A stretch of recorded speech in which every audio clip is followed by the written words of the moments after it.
Hi, and welcome to Matt Holman Talks Mental Health, the podcast where I have the opportunity to sit down and talk to amazing humans about their journeys with mental health. For this episode, I'm so happy to introduce Natasha to the conversation. Welcome, Natasha. Hiya, Matt. How are you doing? I'm doing very well, thank you. It's lovely to see you, lovely to meet you. As always, just a brief introduction from my side. How do we know each other? And then I'll let you do your proper introduction, let people know who you are, what you're doing, and then we'll get into that big conversation around mental health and what you're doing in this subject.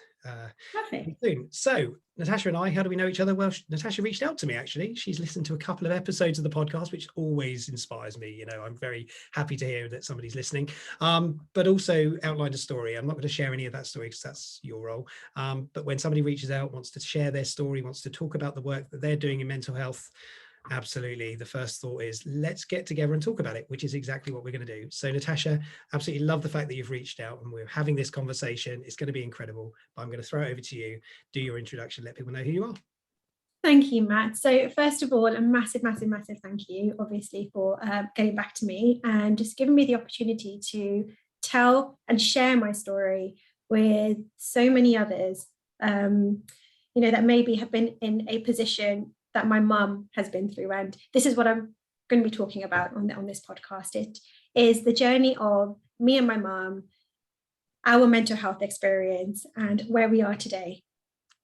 And in all honesty, I just don't want anybody else to go through what my mum's gone through. So first of all, a massive well done to you, Matt, for continuing to bring mental health to the front and the forefront of such an important table. It is incredibly important that we continue to discuss mental health, that we don't hide behind curtains or closed doors around mental health. And, we discuss it openly. And as you said yourself, we stand side by side with each other. So we support each other through these incredibly difficult times. And so massive well done to you, first and foremost.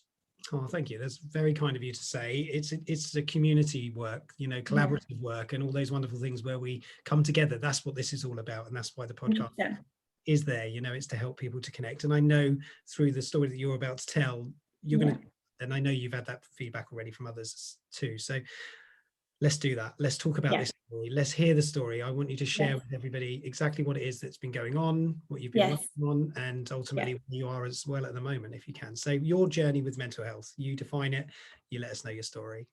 Perfect. So everybody, my name's Natasha, and I have had a very unexpected journey or welcoming into the mental health world. And my journey started about 2 years ago with my mum when she displayed signs of very serious mental health issues following a diagnosis of stage 4B cancer. So my mum's diagnosis was actually around 4 years ago. It was in January of 2017. She found some symptoms in her body which were very concerning. So she went to her doctor.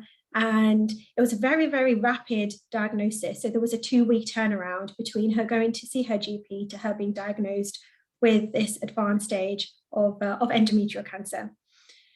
Off the back of that, treatment was very quick. So my mum had to have surgery. She also had 6 rounds of chemotherapy and radiotherapy as well. And all in all, that lasted around 15 months. So from January 2017 through to the following June of 2018 is when we had the good news that the cancer had been treated effectively.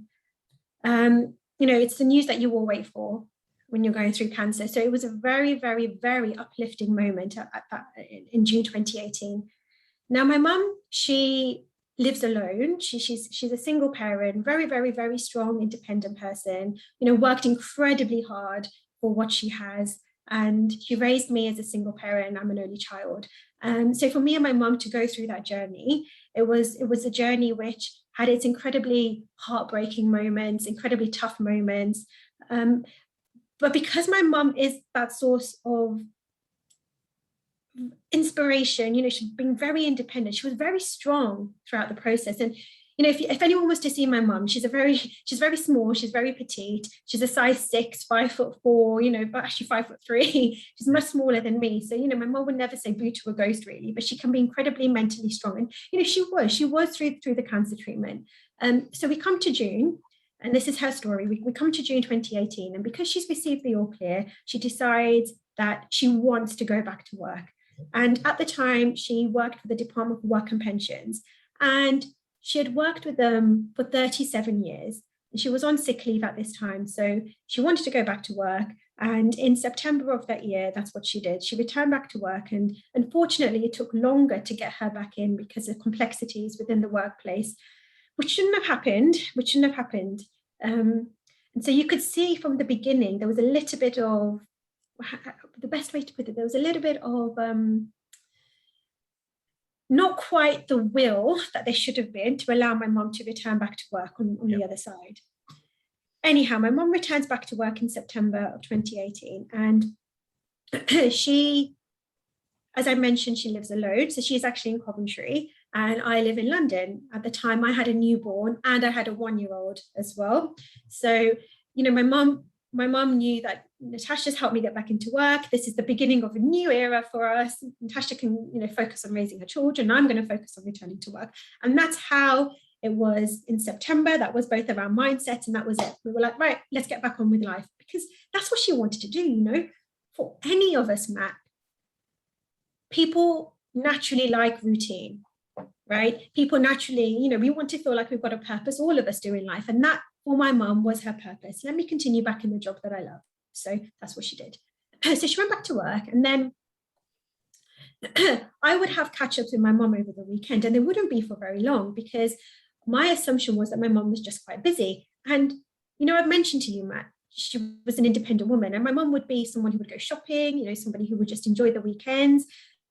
So for me, it wasn't unusual that she didn't talk to me for a very long period of time on the weekends. And this goes on now. So we're a good few months down the road. And the following August, so we're in August 2019, I get a call from my mum.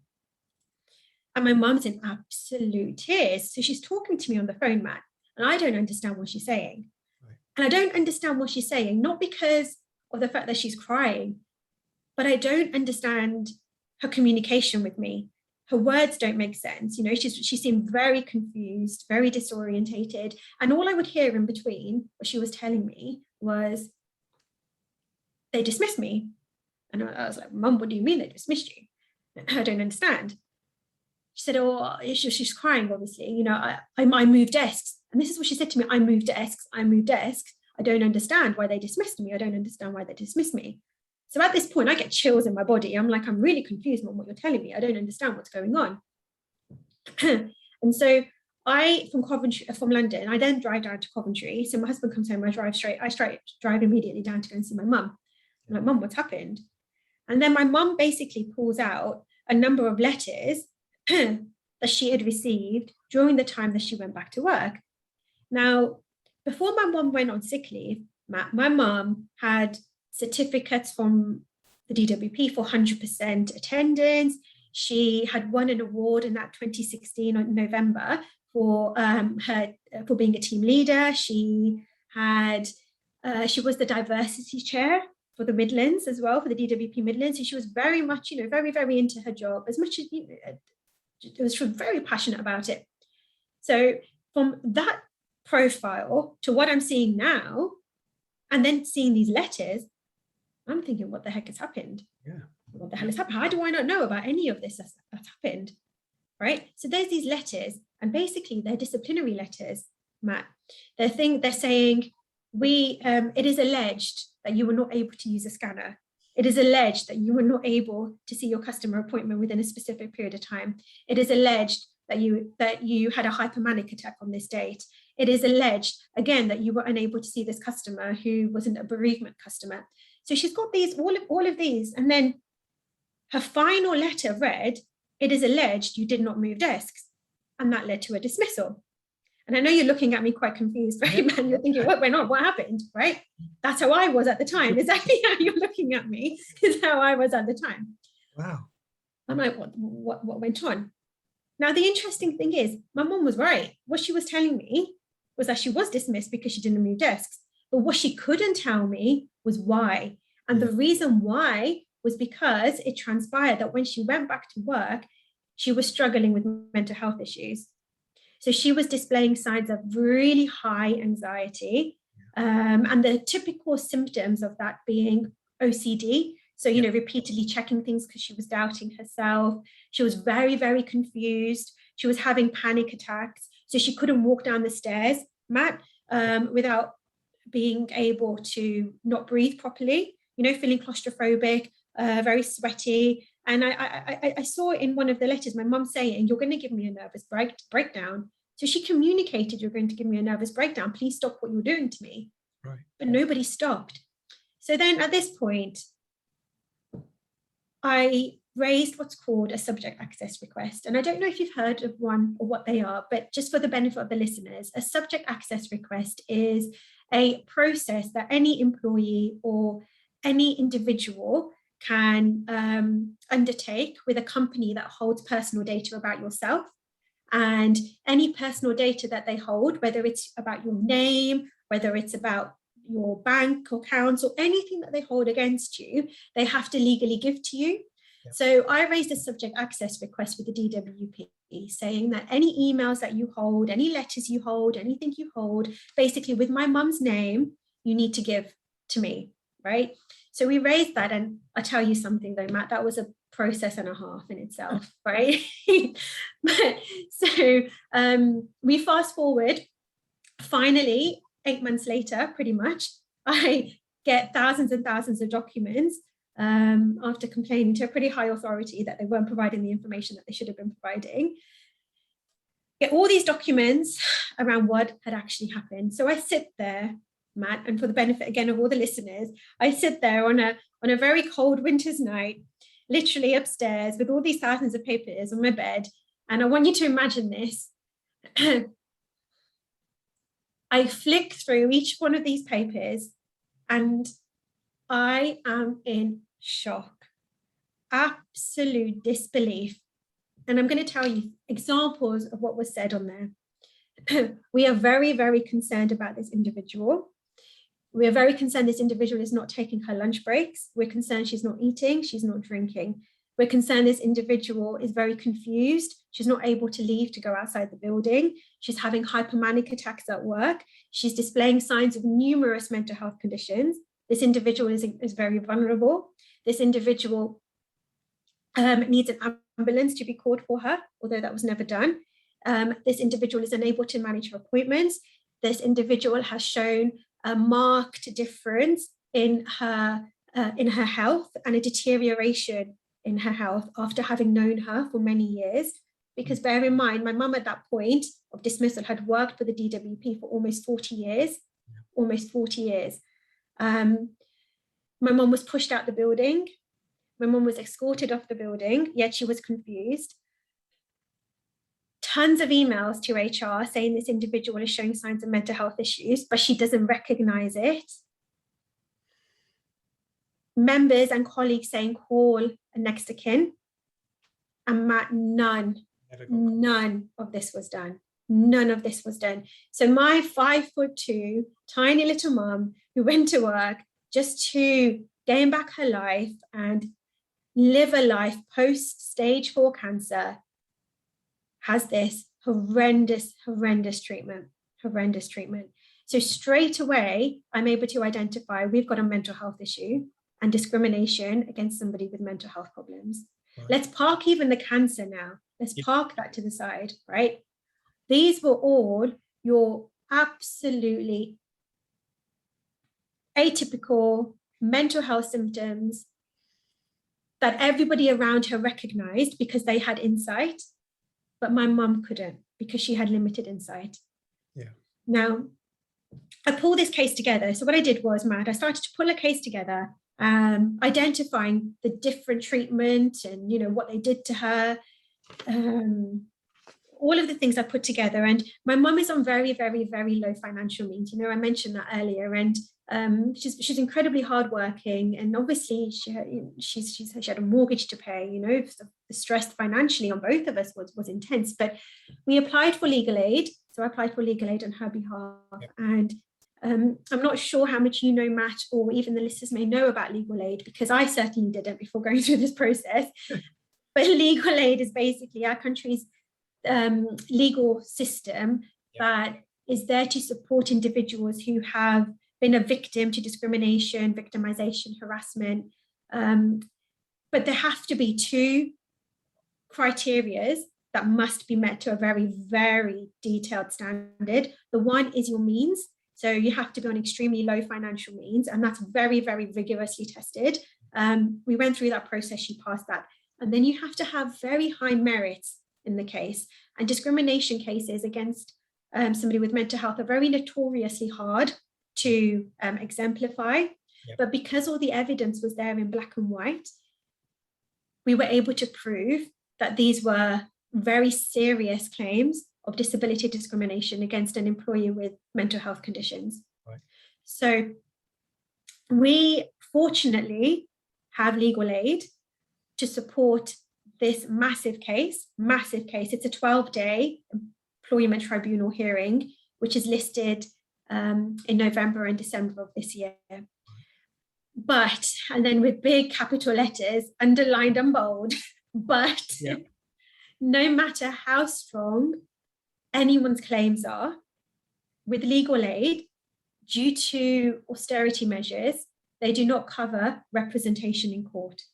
So what happens is you have these poor individuals, Matt, who have such strong claims in discrimination or whatever it may be, victimization, harassment, unfair dismissal, whatever it may be, that are then expected to go to court and to stand up themselves against a huge respondent who will throw the money at the court case, who will have a barrister, and you have just this massive disparity. So this is the respondent who have already done wrong, they're up here, and this is the poor victim, and they're praying. It's just this continuous pray, because this little poor person here is trying to be a barrister amongst all of the difficulties they're already facing, and it's impossible.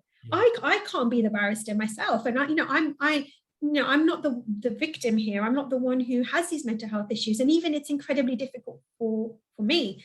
So, my solicitor, this was my solicitor's idea, and she's been brilliant. She suggested, Natasha, why don't we crowdfund? Why don't we crowdfund? Because she knows how passionate I am about standing up, strengthening, protecting the rights of employees who have mental health issues. And that's what this entire journey is about. It's about, number one, going through this journey, going through this case and this employment tribunal process, because I know we can win this case, but we need a barrister. And legal aid have identified a barrister who would be adequate or appropriate to represent this case. And it has to be somebody, Matt, who has human rights experience, because somebody who's treated this way, who has a mental health issue, it's a human rights issue as well. And that is the key thing. This is a human rights issue against somebody who has a mental health issue, as well as somebody who has experience within employment law and disability discrimination. And the barrister is aware we're on legal aid. The barrister is fully aware that, we're on very limited means. And they've quoted, or they've given us a 12-day employment tribunal cost of £50,000. And that is a conservative cost. Yeah, exactly. But the change that this can make would be phenomenal. It would force employers, Matt, to not wash their hands in such an important situation. And so where I find myself today is my mum and I absolutely want to make this change. We want to stand up and protect the vulnerable people in this position, not just for our present generation, but for future generations. We don't want to, but we know we have to, because for whatever reason, this is a calling. We have to go through this process, but we need to raise that £50,000 in order to be able to do that. And as a result, I've launched a GoFundMe campaign. Yep. And on the GoFundMe campaign, the title is, it's an urgent call to stop mental health discrimination. On there is a letter from Pam Kenworthy, who is our legal aid solicitor, which outlines the case. Yep. And there's more details of the case itself on there. Plus, there's a video from me, which highlights mine and my mum's journey. And essentially, the support that we need to be able to get this over the line is through the kindness of individuals who can help donate, who can share the link, who can even connect me with individuals, you know, like talking to yourself, Matt. This has been an amazing platform to be able to share my story and my mum's story. You know, everyone has a different skill they can lend, or, you know, sort of a different support that maybe they could help us with. But essentially, our absolute overarching aim is to stop. Like, enough is enough. It really is enough. You know, those poor individuals with mental health issues that have not, people don't ask for cancer, people don't ask to have mental health issues. Why the heck are they even being discriminated against? Yeah. Why? It's unfathomable. It's unfathomable. My mom has lost her livelihood as a result of this. She's completely lost her identity. You know, she's lost her livelihood, but even through that, she wants to fight to make sure nobody else goes through what she's gone through. But who holds the right, Matt, to take away somebody's livelihood because they have a mental health issue? No one does. No one holds that key.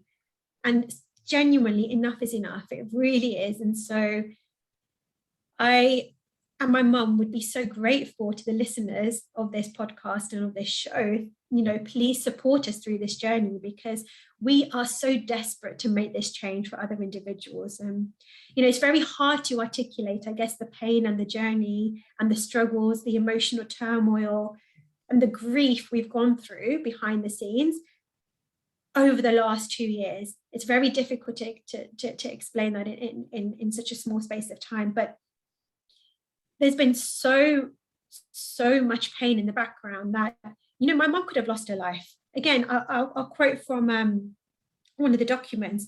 My mum's asking for help to walk to the train station because she can't get there. And the people say no to her because they're told to ignore her. That is not human. That is not a human approach at all. And it shocks me. It sends shock waves in my body reading that, because it's a ripple effect. When one person says, no, I'm not going to help you, yeah, that sets the precedent for other employees and colleagues to say the same. Yeah. And that's what happened. They were given the green light to continue treating her in that way. And that happens on a daily basis to so many people. And I know that because since I launched my campaign a couple of weeks ago, I've had people come to me, Matt, and I'm so glad. I always open the floor just like yourself. Yeah. Come to me, talk to me. You know, I will help you on your journey. You know, I've had people come to me, say to me, this has happened to them. This has happened to them. And they've had insight into how they are. They've had insight into the trauma that they've gone through, but they've still been discriminated against.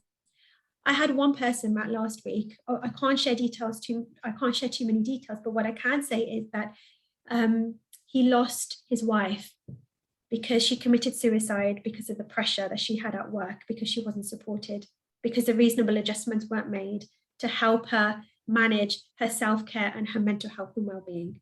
Yeah. So many lives are being destroyed, yet 1 in 4 people suffer with mental health issues. Yep. 1 in 3 people who have cancer will suffer from mental health issues. With such a large number, we walk past people every day, Matt. We walk past them every day, but yet they're not being supported in the right way. And so that's what this campaign is about. It's about, can you stand by us to help us stand by everybody else? And that's what it comes down to. It's so unfair. It's so unfair that you've got big companies, whether corporate, whether public, whether private, whoever it may be, it's incredibly unfair that you end up in a David and Goliath situation, and you almost feel like a small fish in a massive ocean, and you feel engulfed by that ocean, because that ocean is money. It's just the money that they're throwing at it is engulfing you. And, you know, us being just a normal person, a member of the public, we're trying to rise from the ocean. We're trying to come from under the tide, and we're trying to say, hey, no, enough is enough. But we need to raise that money and be able to do that. And that's what the campaign is about. So I hope that listeners would resonate with what we're trying to achieve. And Matt, if you don't mind sharing the GoFundMe link on the page and my details, my Twitter, my LinkedIn, you know, people share my story, read my story, hear my story, connect with me, communicate with me, because I'm incredibly open about the journey we've gone through. As a female, as an ethnic minority, as a daughter, as a carer, as a mother, I've got 2 young children, they're 3 and 5 years old. You know, I'm trying to make sure that as all of those different individual people, I guess, profiles, to relay that mental health or going through cancer, it shouldn't be the journey that my mom went through, yet it is for so many people. And for me personally, the amount of work I had to do to help my mum to get back to or stabilize her mental health, I actually had to leave my profession at the end of last year. It was incredibly difficult to manage a very high pressure job, the children, but the priority was absolutely my mum and her mental health. So I left my job at the end of last year. I fortunately were able to stabilize my mum's mental health through crisis care support, through a development worker, and through a social worker. So if anybody has any questions about that, again, I open the floor, you know, ask me. And through all of that, I sat down and I'm developing what's called SHOP Mental Health. Okay. So I'm working with focus groups because, Matt, like yourself, what I want to be able to do is create a corporate care package which reflects the voice of the people. Okay. It has to reflect the voice of the people. Yeah. And all too often, what happens is that you have corporate companies, again, whether private, public, where the approach to mental health is very top down. Yep. It's very top down, or it's very much a checkbox exercise. You know, oh, we've got these EHP leaflets over there. It was over there. How did you not notice it? Oh, there was a poster by the coffee area. Did you not see that poster? Well, it's not going to do anything. It doesn't resonate at all. And so on SHOP Mental Health, I'm working on a care package, which is more tangible, which is non-medicalized, as well as a package to help individuals who have anxiety or who have OCD or who have depression or stress, which are very normal, by the way. And I've learned this through my journey. They're very normal, very, very, very normal. Yep. It's all about the management. And if we can encourage that self-care, and if we can encourage the ability or show and demonstrate and have tangible solutions, not just wishy-washy things, right? That will begin to make a change. And for me personally, having seen what my mom went through, the change has to be from the bottom. And you need buy-in. You need buy-in from the bottom in order to make change. Because if you don't have buy-in from you know, the people, then it's nothing but a checkbox exercise at the end of the day. And it's not going to work. It's not going to work. So on SHOP Mental Health, I am also aiming to have my blog and frequently asked questions sort of about the journey, the legal aid process, the tribunal process, because I don't feel that many people know what should be there for them in the workplace if they are struggling with mental health, or if they've come back to work from cancer, because I was unaware of what my mum should have been entitled to in terms of reasonable adjustments. And with the mental health, there's an absolute array of reasonable adjustments that should be made.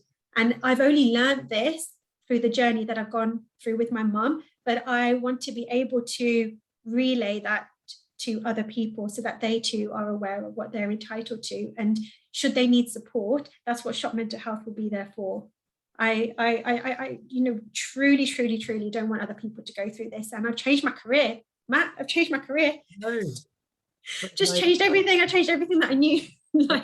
But you're doing something that is meaningful for you, and there's a purpose behind what you're doing. And we're almost at the end of this, and you've told your one, it's an incredible story to listen to, and I'm so sort of drawn into you as a storyteller, and for the journey that you and your mum have been on. Definitely, it's I can only echo all the things that you've said around getting that right support, making sure that anybody that's listening, please do check out the links that are attached to this. Please do support this campaign. It's about more than just this individual case. This is about setting a precedent for others. That's important. 100%. If I could, incredible. Sorry. No, exactly that. It's hit the nail on the head. Yeah. 100%. It is not just about my mum. Unfortunately, this is the case that we had to go through in order to make that change. And we just don't want this case to go in vain. No. We don't want it to go in vain, because the wrong people, and I can't put it in any other diplomatic way, but the wrong people win. The wrong people win. I'm with you. And exactly. And my mum's had an independent psychiatric report. Mm-hmm. It's a joint between both sides, who's confirmed. And I'm saying it word to word, that my mum's mental health was significantly exacerbated by the treatment that she received by her employers. Matt, this is happening every day out there. It is not just happening to my mum. It is not just happening to my mum. And I am sure that there will be listeners that resonate with this. It may be happening to them, or they may know somebody, or they may have heard about it from somebody else. The point is, you're not alone, because the statistics talk for themselves. You're not alone. You're not alone. Yeah. And this is why forums and podcasts like this are so important, just to reinforce that message. You're not alone. But hey, let's do something about it. Let's make this change. Let this be on the forefront of the mental health arena. Let's talk about it. Let's talk about people who have had cancer and, have mental health, and not to glorify it, but to protect people. It's about strengthening and protecting. Yep. I'm not talking about glorifying. I'm saying let's protect and let's strengthen. And that's what this is about. So I really, really hope, please, as listeners, please stand by us to help us make this change. Thank you. Oh, thank you, Natasha. Honestly, I could just sit and listen to you talking about this, and we could talk about this for hours, no doubt, and I'm sure we do with people as well. And the emotiveness of what we're talking about, it is such an important part. The piece that we don't connect, and I know we spoke about it before, is the physical illness with the mental illness, and connectivity, the close connectivity between the two. Having a potential life-ending illness, that has loads of associated mental impacts to it as well. There was something I saw in your campaign, and it said, and there was two hashtags. One was Stand with Nita, which is your mum, right? That's your amazing mum. So send lots of love and health and everything else to your mum, please. I'm on behalf of everybody listening. I'm sure we all. Thank you. She's been so overwhelmed by people's kind words. Thank you. It makes a huge difference to her. So I relay the feedback to her, and it makes a huge difference. The supportive words. So please continue to keep them coming. You make it feel quite emotional now by saying that, but I can believe it. And I genuinely feel that, genuinely for your mum and for all those Nitas out there who are struggling with this and who are going through this situation.